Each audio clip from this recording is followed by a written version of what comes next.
नमस्कार, मी किशोरीज किचनमध्ये तुम्हा सर्वांचं अगदी मनपूर्वक स्वागत आहे। आज आपण बघत आहोत मुरमुऱ्याचे लाडू। तर मुरमुऱ्याचे लाडू तयार करण्यासाठी 4 कप मुरमुरे मी घेतलेले आहेत आणि बाजारातून हे मुरमुरे आणल्यानंतर चाळणीने स्वच्छ करून घ्यायचे आहेत। मुरमुऱ्याचे लाडू तयार करण्यासाठी पाक करून घेत आहे। तर त्यासाठी मी एका नॉनस्टिकच्या पॅनमध्ये 2 टेबलस्पून पाणी घातलेलं आहे।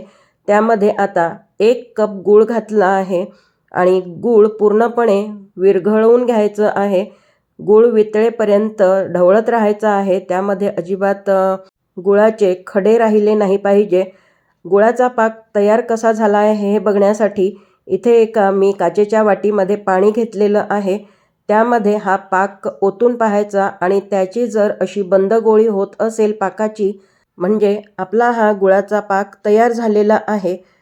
आणि प्रमाण म्हणजे 4 कप मुरमुऱ्यांसाठी 1 कप गूळ एकदम परफेक्ट असं प्रमाण आहे। ह्यामध्ये मी आता 2 टेबलस्पून भाजून घेतलेले शेंगदाणे, 2 टेबलस्पून भाजलेले तीळ आणि 1 चमचा वेलची पावडर घातली आहे। त्यानंतर आता मुरमुरे घालून घ्यायचे आहेत आणि मिक्स करून घ्यायचं आहे। नॉनस्टिकची कढई ह्यासाठी वापरलेली आहे कारण नॉनस्टिकच्या कढईला कुठल्याही प्रकारचं मिश्रण अजिबात चिकटत नाही। 2 ते 3 मिनिटं अशा प्रकारे सर्व मिश्रण छान मिक्स करून घ्यायचं आहे।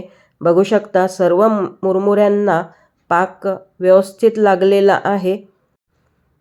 जर अशा प्रकारचं मिश्रण तयार झालं तर लाडू पण खायला छान वाटतात। लाडू वळण्यासाठी इथे मी थोडं तेल हाताला लावून घेत आहे। तर हे शेंगदाण्याचं तेल आहे। थोडं मी हाताला लावून घेतलं आहे आणि लाडू वळून घ्यायचे आहेत। तेल हाताला लावून घेतल्यामुळे मिश्रण हाताला अजिबात चिकटत नाही आणि लाडू वळण्यासाठी खूप छान मदत होते। मस्त असे हे गोल गरगरीत लाडू तयार झालेले आहेत आणि हे लाडू तयार करण्यासाठी मला फारसा वेळ लागलेला नाही। अगदी 10 मिनिटात माझे हे सर्व लाडू तयार करून झालेले होते। मलासुद्धा स्वतःला आश्चर्य वाटलं की इतक्या लवकर माझे मुरमुऱ्याचे लाडू कसे वळून झाले आहेत म्हणून। मी सांगितलेल्या योग्य प्रमाणात जर तुम्ही मुरमुऱ्याचे लाडू करून बघाल ना तर एकदम बरोबर हे मुरमुऱ्याचे लाडू तयार होतील आणि अशा पद्धतीने तयार केलेले मुरमुऱ्याचे लाडू चवीला पण खूप छान वाटतात। तुम्ही सुद्धा नक्की करून बघा।